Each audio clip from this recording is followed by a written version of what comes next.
Okay, welcome to the bright side once again. We're talking protein. We're talking building the body, bodybuilding or building the body.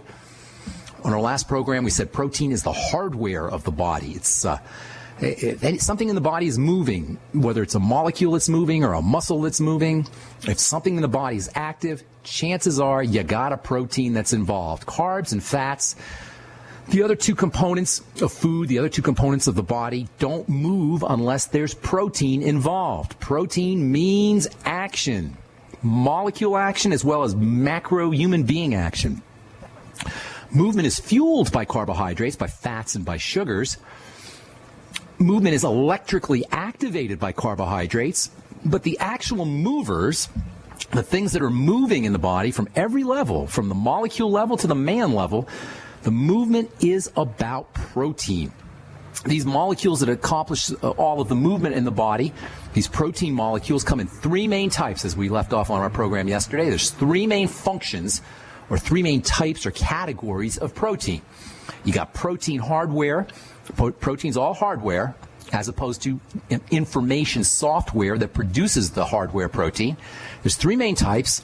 You got protein hardware that acts like or provides a support structure. Bone and muscle are classic examples of support structure proteins.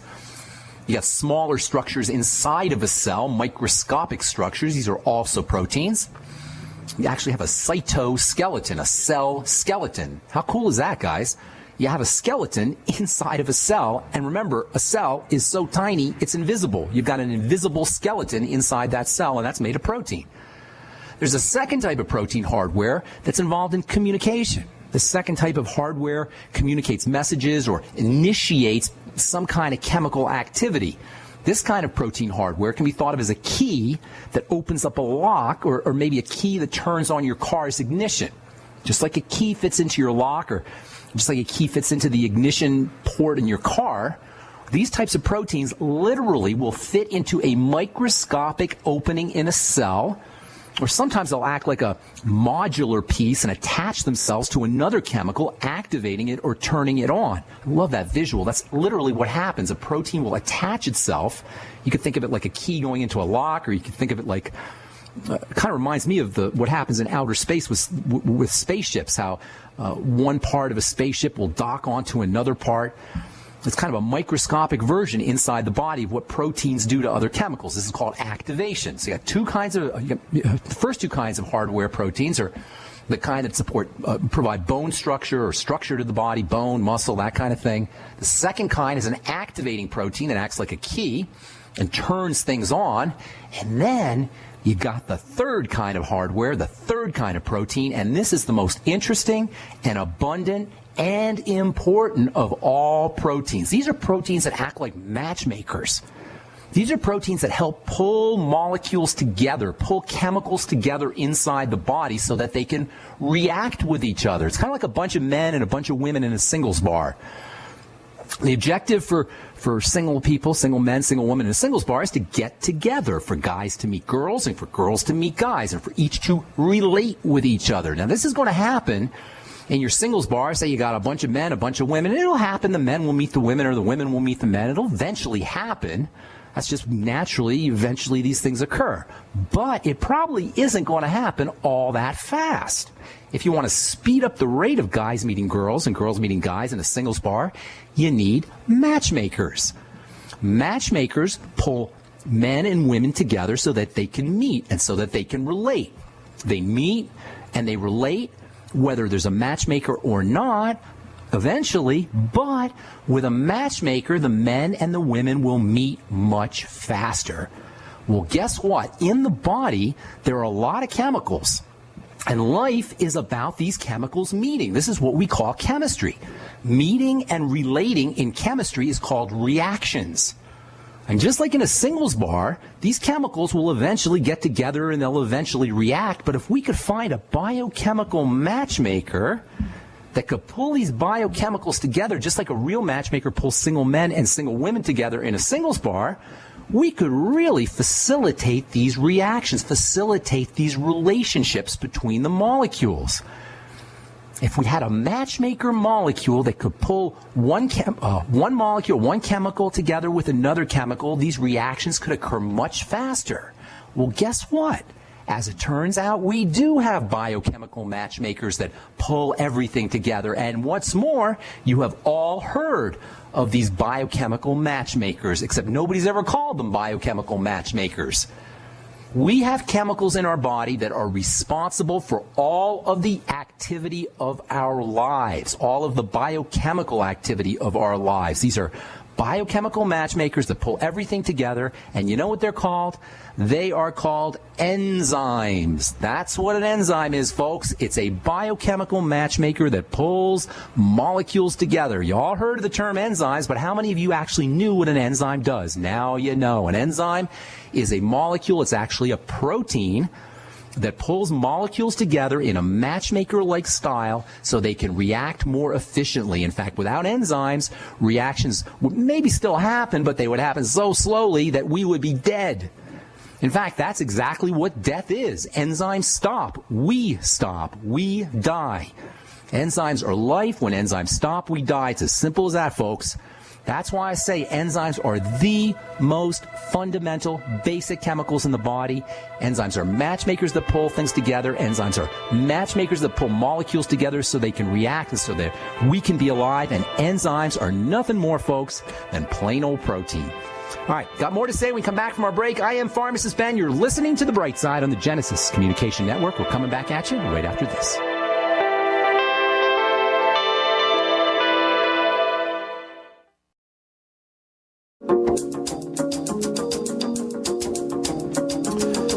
Welcome back to The Bright Side. I am your host, Pharmacist Ben. Thanks for being here, folks. We're here Monday through Friday, 8 to 9 Pacific and 10 to 11 Central Time, and 24/7 on our archive page at brightsideben.com. We've got a shopping cart up there with all the longevity products. You can also call the Brightside Ben phone team at 866-735-2470 if you want to purchase any of the products you hear us recommend or you hear advertised on the program. You can also ask them about joining the Brightside Ben team for a one-time $10 fee. You can start yourself a longevity business and help spread the word about the power and importance of a good nutritional supplement program. You can get yourself get your products at the wholesale price, or you can start yourself a business and enjoy all the tax benefits associated with having your own business, all for a one-time $10 fee.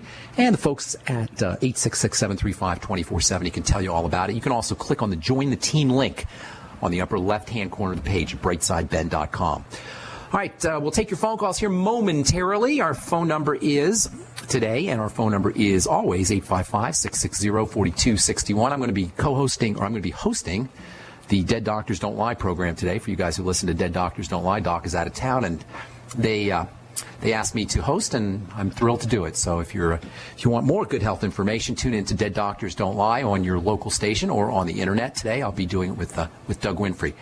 Okay, we'll get to your phone calls here in just a sec. I want to say a couple more things about enzymes. Enzymes are, in my opinion, in everybody's opinion, they're the most fundamental, basic chemicals in the body. They're matchmakers. They pull things together. They initiate changes in the body. We call these changes reactions, chemical reactions. You can think of them like relationships. Chemistry is all about relationships. Chemistry is all, two people are getting along. We say they have chemistry. That's all chemistry really is. Everybody's intimidated by chemistry. Chemistry is nothing more than the science of how things get together. Whether you're talking about people getting together or whether you're talking about molecules getting together, it's all just chemistry.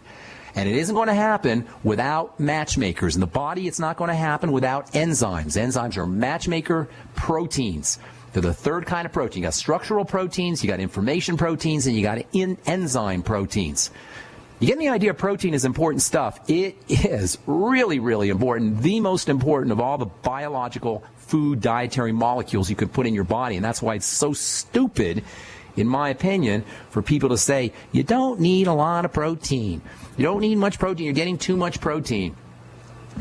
Proteins are vital. They are the vital molecules of life. Life at its very core is about relationships. At the chemical level, it's about relationships. At the human level, it's about relationships. And whether we're talking about human beings or whether we're talking about molecules, without some kind of interacting matchmaker, life itself and relationships themselves would not exist. So enzymes are matchmakers. You got two types of enzymes, two types of matchmakers in the body. You got enzymes that help the chemistry happen in the body, all the chemical reactions in the body, all the chemistry in the body depends on the kind of reactions where one chemical will meet another chemical with a matchmaker involved. That matchmaker is enzymes. So you've got enzymes that are responsible for all the chemistry in the body, because we call the chemistry in the body metabolism. These enzymes are referred to as metabolic enzymes. These are enzymes that help all the chemical reactions in the body work. They facilitate every single chemical reaction in the body, and as you can surmise, there are trillions upon trillions upon trillions upon trillions upon trillions of these things happening every second. So metabolic enzymes help all the chemistry in the body work. Now there's a second type of enzyme, and this is a special enzyme that works on special chemicals. And these special chemicals are not really chemicals that are part of the body. This second type of enzyme works on very special chemicals that are not part of the body. These special chemicals enter into the body through food. But until they're processed, they're technically not part of the body. These chemicals are food chemicals, and we call the enzymes that work on the food chemicals digestive enzymes. This is what a digestive enzyme is. There's digestive enzymes for each of the three main macronutrients. You got digestive enzymes that work with fats, you got digestive enzymes that work with sugars or starches, and you got digestive enzymes that work with proteins. Fat digestive enzymes are called lipases. And by the way, whenever you hear the suffix, the ending of a word, ACE, A-S-E, this is the biochemical designation for an enzyme. So a lipase is a digestive enzyme, ACE for enzyme, that works on lipids, which is the scientific term for fats. Amylase is a digestive enzyme that works on starches, and proteases are digestive enzymes that work on proteins. So you got two kinds of enzymes. You got metabolic enzymes. These work on all the different chemicals in the body. They facilitate all the chemistry that's happening in the body. They introduce chemicals to each other in matchmaker-like fashion. And then you got a second kind of enzyme. There are digestive enzymes, and these digestive enzymes break down protein, fats, and sugars.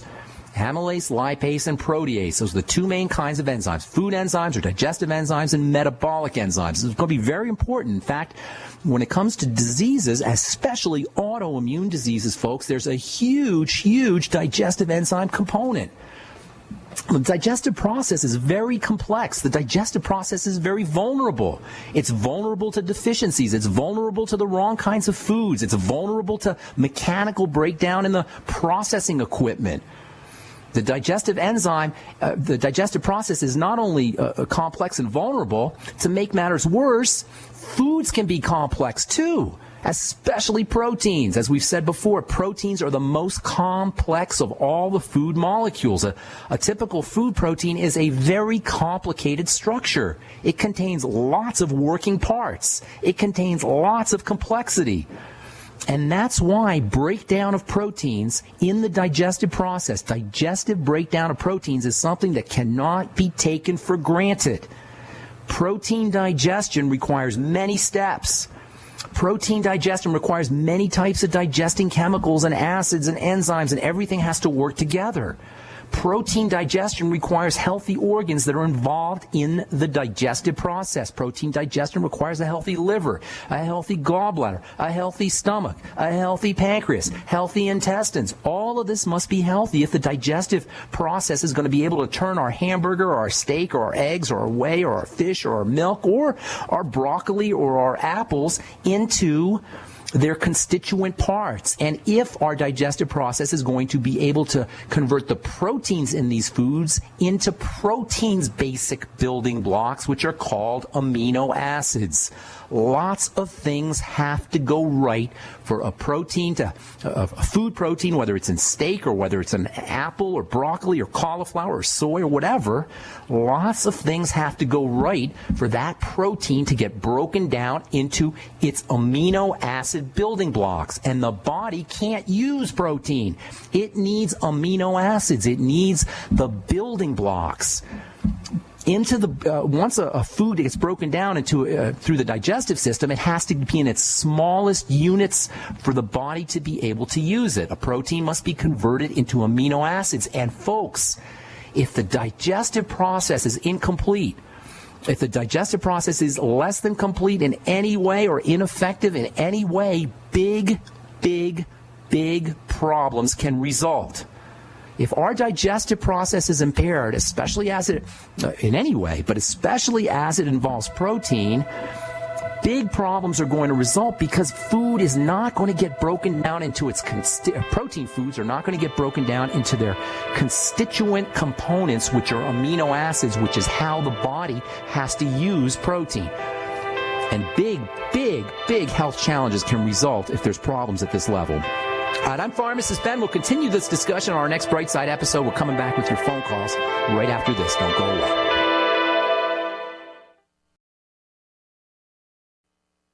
The GCN Radio Network, providing the world with hard-hitting talk radio. GCN. Great talk radio starts here.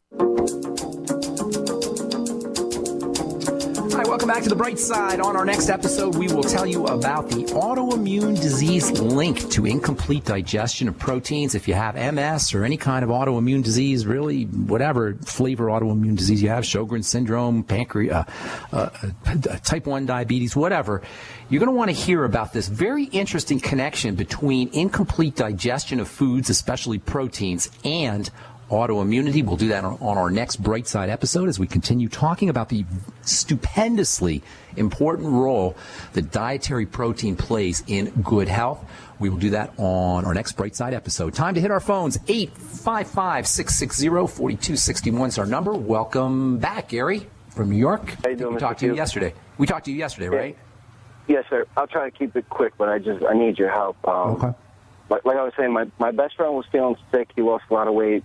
His regular doctor diagnosed him with being anemic, so they gave him an iron supplement. The iron stiffened him up. He didn't go to the bathroom for 2 days. He was having incredible pain. He went to the emergency room.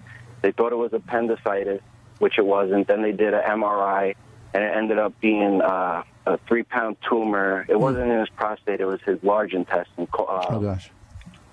So he had the emergency surgery. They removed the tumor, and now that he's been home for a couple of weeks, the doctor at the specialty hospital is trying to push the chemo on him. And I just know from different stories that sometimes the chemo could be worse than the disease. Yeah. Well, here's the thing with Go ahead. I'm sorry. Well, I was just going to say, some people, when I try to give them information to try and help them, some people take it and it works, and then other people, they think I'm crazy and they think their doctor knows everything just because they treat rich people. And I try to explain to him it's a business. That's everybody gets to make their own decision, and one of the hardest things we have to do is watch our loved ones suffer when we know we have some kind of answer or something that can help them. And parents have to do that with their children. Children have to do that with their parents, and unfortunately, friends have to do it with their friends as well. And we got to let everybody make their own decisions. Everybody gets the right to be sick. Everybody gets the right to blindly follow their medical professionals' advice, despite the fact that we all know that doctors are a leading cause of death and disease in this country. Yes, I said that. Doctors or medicine anyway. Modern medicine is a leading cause of death. Top 3, depending on who you ask. Top 3 causes of death, depending on who you ask. So you got to let people be, and that is hard for us all to do. I've had to do it with my mom and my dad. My parents don't listen to me, a little bit more, but they still don't listen to me. My dad insists he's allergic to vitamin C. I don't try to convince him that you can't be allergic to vitamin C. I just let him be, and he's got heart problems, and I know he could benefit from it. My mom, I've told this story many times. My mom had heartburn for years, and she wouldn't listen to me until I finally just sent her some probiotics. She started taking the probiotics, and it changed her life. So we got to let our kids and our parents and our friends make their own decisions, and that's not easy to do. Sometimes if we know we have a solution, we have something that can help them with their pain or help heal them. And I know how you feel, and I'm sorry for that, but that's just how it is. We got to let people make their own mistakes. Now, as far as cancer and chemotherapy goes, this is a very interesting point. Listen, guys, Chemotherapy kills cancer cells, all right? That's what it does. The problem is the cancer cells are our cells. It's not like cancer is some alien invader from outer space that came into your body and now all of a sudden you have a alien tumor in your body. Your prostate cancer, your colon cancer, your lung cancer, your breast cancer are made up of your cells. They are you. They are rogue cells. They're misbehaving cells. They're selfish, greedy cells, but they're your cells. And if you do chemotherapy, you are killing your cells, which in essence is killing yourself. And this is what the toxicity for chemotherapy is. Now, if you have an emergency and you got to get rid of this thing, I understand, but other than that, chemotherapy should be the last of the last resorts, along with surgery, unless it's an emergency. Now, obviously, there's times you need it, and I understand this, but it should be a last resort. If you want to address cancer effectively, you have to address the environment that the cancer lives in. This is so important to understand. Cancer only lives in a toxic environment. Cancer only lives in a malnourished environment. Cancer only lives in an anoxic environment. Anoxia means low oxygen. So we create an environment that's conducive to cancer, which means that if you want to prevent cancer or reverse cancer, you have to change the environment. You have to change the terrain. It's not just cancer. This is true about all diseases, but especially cancer because it's so freaky and such an important cause of death in this country, the second leading cause of death, and 1 million people get cancer every year. We have to change the environment of toxicity. We have to change the environment of anoxia, lack of oxygen. We have to change the environment of starvation in the cell. And this is where nutrition comes in, this is where oxygen comes in, and this is where detoxification comes in. And in my opinion, this is how you deal with cancer. You provide the body, the entire body, with the nutrients it needs, and there's a lot of them. And there's a lot of them that are specifically important for the immune system. You know, you have something in your body called TNF, which stands for tumor necrosis factor. TNF, tumor necrosis factor, kills cancer. That's its job. It kills tumors. Tumor necrosis factor. Necrosis means killing, death. Tumor death factor. How do you like that? You've got an immune system that produces tumor death factor. We all get cancer all the time, but tumor death factor kills it. So if you got cancer, you have a problem with your tumor death factor. You got a problem with your immune system. For some reason, your body's not operating as it should. So killing the cancer, if you have an emergency, you got to do what you got to do. But the main role the main job of a good cancer therapy is to prevent the cancer from being able to thrive, not to kill it necessarily, but to keep it from being able to thrive, to keep cells from turning cancers in the first place, and once they're there, to prevent them from being able to proliferate. You have a second type of cell called a natural killer cell, an NK cell. Your natural killer cells, like your tumor necrosis factor, kills cancer. We have a stupendously intelligent and evolved immune system that's designed to take care of cancer. And there's wonderful nutrients that support the immune system, and there's wonderful health strategies that build the immune system, just like there are crappy foods and crappy strategies that destroy our immune system. So if you have cancer, or even better, if you want to protect yourself from cancer, the most important thing you could do is provide the body with an environment that's not conducive to cancer. That means oxygen. You can actually go get oxygen treatments in hyperbaric oxygen chambers, or you can practice your deep breathing techniques, making sure you're blowing off carbon dioxide as you're inhaling in oxygen. Get yourself an app, the My Calm Beat app on your smartphone, or what's the other one? BioBreathing. The BioBreathing app, and follow along with them and do them every day. We should all do them. You want to make sure that you're using nutrients that support the immune system. Vitamin C is the king of immune system nutrients, and if I had cancer, God forbid, I would be using IV, intravenous vitamin C. I'd be finding somebody to be injecting it right in my veins. You can use IV glutathione, and glutathione is one of the body's primary cancer fighters. You can help the body build glutathione with OPC selenium from Longevity, with glutamine powder. You can, with sulfur, with MSM sulfur. The B complex can be helpful. Magnesium can be helpful. There's actually something called the Myers cocktail, which is magnesium and the B complex that sometimes doctors will give IV. Hang on, Gary. Got a couple more things I want to say. I'm Pharmacist Ben. You're listening to The Bright Side. We'll be back with more of your phone calls right after this. Don't go away.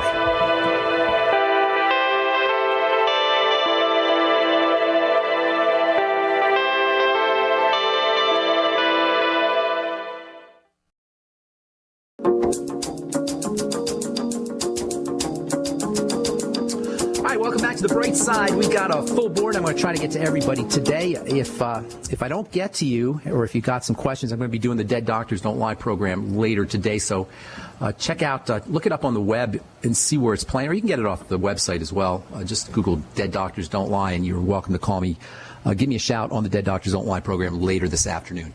Okay, Gary in New York. I hope I wasn't too long-winded there, buddy, about prostate cancer, or you said colon cancer? I'm sorry. Colon cancer, yeah. About colon cancer. I had asked, because I know doctors, just experience with my family, they know little to nothing about nutrition and how it could help. No, just little to nothing about a lot, unfortunately, but little to nothing about nutrition. With the chemo, the healthy cells basically become collateral damage, correct? Yes. Because what chemo's doing is it's killing cells that divide rapidly, and the theory is that cancer cells are growing so rapidly they're going to get the preferential death treatment by the chemotherapy. But the problem is your digestive tract cells divide rapidly too. So digestive tract cells are incredibly susceptible to chemotherapy, which is why people get nauseous and have all this digestive distress when they're on chemotherapy. Skin cells divide very rapidly, which is why people have skin problems on their chemo when they're using chemotherapy. Immune cells divide very rapidly, which is why chemotherapy can suppress the immune system, which alone should tell you what a stupid theory this is to use chemotherapy. Now, again, if you have some kind of emergency, you may have to do what you have to do, but it's not a good choice. And you should do everything you can do before you have to do chemotherapy. You should do everything you can do to prevent cancer, ideally, but once cancer occurs, if it was me, I would be doing IV nutrition. I'd be pounding myself with nutrients. And I didn't get to say this is the last thing I want to say, and I'm sorry I'm going to have to let you go, Gary, because I got a full board here. Cancer, because it grows very rapidly, steals nutrients. It gets all the nutrients before our cells do, which is why when people die from cancer, they don't really die from cancer. They die from malnutrition. The cancer cells get all the nutrients. Cancer's a fast-moving system, and so the best thing you can do for cancer is slow the body down, and you do that through low calories. Nutrition, you want to make sure you're getting your nutrients, but you want to keep your caloric intake down. Fasting is a wonderful strategy for folks who are dealing with cancer. Sugar is a cancer's best friend because sugar is very active stuff. So cancer feeds on sugar. Keeping your sugar down is an incredibly important strategy for preventing cancer, as well as helping reverse it once it already happens. I'd be going on a zero tolerance for sugar diet, total ketogenic diet, if I had cancer. And then, as I said earlier, cancer hates oxygen. It loves sugar. It hates oxygen. So making sure that you're doing your deep breathing, even doing hyperbaric oxygen. And I would be doing, if it was me anyway, I would be doing IV glutathione, intravenous Myers cocktail, which is a B vitamin and magnesium complex, and intravenous vitamin C. In addition to making sure I was getting all my basic nutrients, especially the OPC selenium from Youngevity, which has got some wonderful anti-cancer properties. In fact, even the Beyond Tangy Tangerine in the Clemson study was shown to have wonderful anti-cancer chemotherapeutic-like properties, killing cancer cells. So get on a good nutritional supplement program, caloric restriction, even going to the point of fasting, ketogenic diet, restricting your intake of starches and carbohydrates and proteins. And if you want, IV nutrition can be a great idea, as can hyperbaric oxygen or even deep breathing techniques. All right, that's a lot of good stuff on cancer. Yeah? I'm sorry, just one more quick question. Is there any truth to 3 parts organic maple syrup with... No, come on. No, Gary, I'm sorry. No. That's not how it works. Okay. That's not how it works. In fact, maple syrup is very high in sugar. It's also got some good nutrients in there, of course, but the sugar is not going to help your cancer, that's for sure. All right, Gary? Thanks, Mr. Fuchs. All right, good luck, man. That's terrible. I always feel bad when people have cancer because it's a potential freak-out death sentence. All right, so the trick is to prevent the cancer from happening. That's what we talk about every single day. If you're one of the lucky ones, and by the way, 1 million people are diagnosed with cancer every year, but that still means 310 or 320 million people don't get cancer. That's most of us, because our bodies are stupendously effective at dealing with cancer. So our job should be to help the body take care of cancers as they form, and that's what the Mighty 90 is all about. That's what good nutrition is all about. That's what the Bright Side is all about, and that's what making sure you're staying away from the processed, corporate, evil, satanic swill that passes for food in our culture. All right, that's all I'm going to say about that. Let's go to Marilyn in Texas. What is up, Marilyn? Welcome to the Bright Side. Hi. Hey. I I had a quick question. You've been helping me with my mother. She's the one with the stroke. She's doing great. Awesome. I've been giving her the K2, and then somebody asked me, was I giving her MK4 or 7? Does it say on the label? You have to look on the label. MK7 is the one you want. Okay. I've been giving her the sublingual MK4, so I should give her... Yeah, the MK7 is the good stuff. MK4 is also good, but it's more like it has more drug-like effects. MK7 is the good stuff. Okay, and does it matter if it's oil or sublingual? Sublingual is the best. I would go sublingual. Okay. All right. Sublingual means under the tongue for the listeners, Yes. as opposed to oil capsules. And there's blood vessels under your tongue, so when you suck on something under the tongue, it goes right into the blood. It bypasses the liver and the digestive system. Oil, vitamin K, has to go through the digestive system, so that means you got to have your gallbladder working, liver working, bile, all of that stuff. And as we get older, of course, we know that doesn't happen as well as it should. Okay, Marilyn? Thank you so much. God bless. Have a beautiful day. All right, Wesley in Idaho. What's up, my man? Long time no talk to.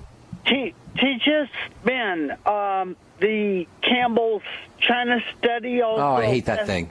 Pasteur's germ theory. I'm not sure how they relate. The China study is I know, but comment on two questions. You have a question about that? Well, I'd like your comment. You want my comments on the China study and on what was the second thing you said?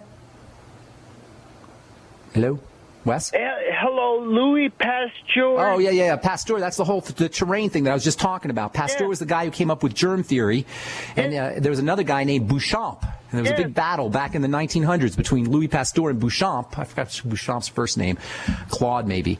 And they used to go back and forth. Pasteur said, no, it's germs that cause disease. And Beauchamp said, no, it's the terrain that causes the disease. This is what I'm talking about here. It's the terrain, the environment that causes the disease. And Pasteur says, no, it's the germs that cause the disease. Well, when Louis Pasteur died on his deathbed, he said, Jacques Lebleu, it is the terrain. That's what the story goes, the legend is anyway. On his deathbed, he recanted his entire decades-long defense of germ theory and said, you know what? After all, it is the terrain. It just makes sense that it is the terrain. Wes, I wanted to get into this on Monday, okay, because it's a very interesting conversation. So listen up on Monday. I want to finish up with our phone calls here and try to get to everybody because I promised I'd do that. Thanks for bringing that up, Wes. Appreciate it. Hope you have a beautiful day. Bruce in Connecticut. Is this my friend Bruce? Hey, Bruce Ben, F? yes, it's Bruce in Connecticut. A couple comments, and I'll take it off the air. Okay. A week ago, you had a show where you had a skin doctor on that talked about how important it is to put suntan lotion on and oil. And she didn't last very long. She left. We cut her off. Okay, so I thought she was dead wrong about that, and I wanted to share that. She was on to sell her products. I love having guests on the program if they have something to say, but she was on to sell her products. She didn't even want to talk about, I kept trying to get her to talk about her specialty, psychodermatology. She didn't want to talk about that, so she was gone.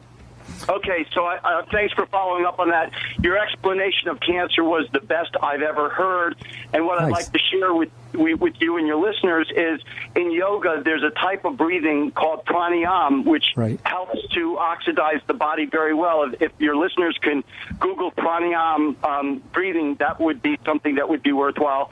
Isn't it interesting how ancient people understood the power of something as simple as breathing? It's incredible, and it's so very effective. I do it, and it's amazing stuff. Going on to your enzymes, I have a question about certain foods withdrawing enzymes from the body. As you get older, you kind of lose them, and certain foods actually help you to build up the bank of that. Is that something you could talk about? Yeah, there's food enzymes, absolutely. And you're talking about Edwin Howell, Dr. Howell, by any chance? No, I'm talking about just certain foods you eat raw that might. Yeah. I don't know Edwin Howell. That's one of the.